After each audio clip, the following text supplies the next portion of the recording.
Hey guys, நம்ம இன்றைக்கி one pot pasta பண்ண போகிறோம். அதுக்கு நம்ம கொஞ்சம் பாஸ்தா எடுத்து வச்சுக்கலாம். அது சைடில் நெக்ஸ்ட் 2 வெங்காயம், 1 தக்காளி, 2 பச்சை மிளகா, அதுக்கடுத்து இஞ்சி பூண்டு இது எடுத்துக்கலாம். ஸோ ஃபர்ஸ்ட் நான் இஞ்சி பூண்டை நல்லா பேஸ்ட் ஆக்கிடுறேன். இது எல்லாத்தையும் நம்ம கட் பண்ணி எடுத்துக்கலாம். ஸோ இஞ்சி பூண்டை நல்லா போட்டு இடித்து நம்ம பேஸ்ட் ஆக்கி எடுத்துட்டேன். ஸோ இதே மாதிரி எல்லாத்தையும் நான் கட் பண்ணி வச்சுட்டேன்.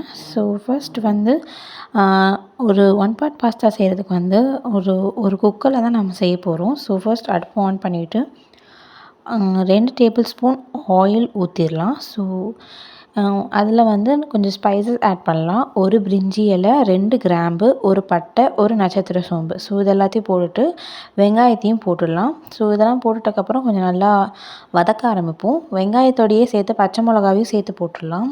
நெக்ஸ்ட்டு சைடில் ஒரு கொஞ்சோண்டு ஹாட் வாட்டர், அதாவது நான் 2 செகண்ட்ஸ் கூட நான் அதை சூடு பண்ணல, உடனே இறக்கிட்டேன். அதில் 1.5 கப்ஸ் நாம் எவ்வளோ பாஸ்தா செய்கிறோமோ அதை போட்டுட்டு நல்லா கிண்டிடலாம். அதில் நான் ஏற்கனவே உப்பு போட்டு வச்சுருக்கேன். அதில் நல்லா மிக்ஸ் பண்ணிடலாம். ஸோ மிக்ஸ் பண்ணோன்னா ஒரு இதமான சூடுன்னு அந்த சூடில் அது கொஞ்சம் நேரம் அப்படியே ஊற வச்சோன்னா நமக்கு நல்லாயிருக்கும். இப்போ வெங்காயம் நல்லா வேகிறதுக்கு கொஞ்சம் உப்பு போட்டுக்கலாம். ஸோ நல்லா வதக்க ஆரம்பிச்சிடலாம். இதில் நெக்ஸ்ட்டு தக்காளி, அதுக்கடுத்து ஒரு இஞ்சி பூண்டு பேஸ்ட், இது 2த்தையுமே சேர்த்துடலாம். சேர்த்துட்டு நம்ம கொஞ்ச நேரத்தில் ஸ்பைசஸ் ஆட் பண்ணிடலாம். கொஞ்சம் பச்சை வாசம் போகணும். இந்த இஞ்சி பூண்டு போட்டக்கப்புறம் அது ஒரு மாதிரி அடிப்பிடிக்க ஆரம்பிக்கும். அதை பிடிக்காமல் பண்ணிக்கணும். நெக்ஸ்ட் இந்த மாதிரி பாஸ்தாவில் 2 டேபிள் ஸ்பூன் ஆயில் ஊற்றுறதுனால ஒன்றோட ஒன்று ஒட்டாமல் கொஞ்சம் ஈஸியாக வரும்.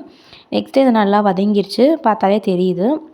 இதில் நம்ம ஃபர்ஸ்ட் கொஞ்சம் மஞ்சத்தூள், நெக்ஸ்ட்டு மிளகாய் பொடி, நெக்ஸ்ட்டு கொஞ்சம் சீரகப்பொடி, இதெல்லாம் போட்டு நம்ம ஆட் பண்ணலாம். சீரகம் வாசனைக்கும் சரி சீராக்கும் உடம்ப. ஸோ அதுக்காண்டி நம்ம சீரகம் ஆட் பண்ணுறோம். நெக்ஸ்ட்டு இப்போ நம்ம பாஸ்தாவை போட்டுடலாம். இந்த பாஸ்தா அவ்வளோ வெந்திருக்காது. நம்ம வைக்கிற விசிலில் தான் இது வேக போகுது. ஆக்சுவலி இது உடையிற மாதிரி தான் வெந்திருக்கும். ஓகேவா? ஸோ நான் பண்ணுற மாதிரி இந்த மாதிரி தான் வெந்திருக்கும்.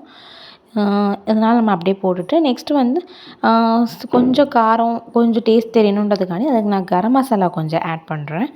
அதுக்கடுத்து அதில் நம்ம தேவையான இப்போ நம்ம ஊற வச்ச தண்ணியவே அதில் சேர்த்துக்கலாம்.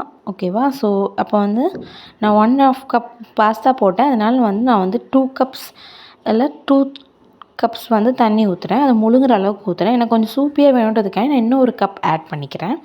அதுக்கடுத்து அது மேலே கொஞ்சம் பெப்பர் போட்டுட்டு கொஞ்சம் உப்பு போட்டுக்கோங்க தேவையான அளவு. அதை போட்டுட்டு நல்லா மிக்ஸ் பண்ணி ஒரு விசில் வச்சிடலாம். கொஞ்சம் ஹை ஃப்ளேமில் வச்சுக்கோங்க, ஏன்னா விசில் தானே வரப்போகுது. ஸோ ஒரு 5 விசிலுக்கு அப்புறம் நான் எடுத்தேன். எனக்கு கொஞ்சம் நேரம் சாஃப்டாக வேணும்னு சொல்லிட்டு. ஸோ எடுத்ததுக்கப்புறம் சூப்பர் டேஸ்ட்டாக இருந்துச்சு. நீங்களும் ட்ரை பண்ணி பாருங்கள். தேங்க்யூ.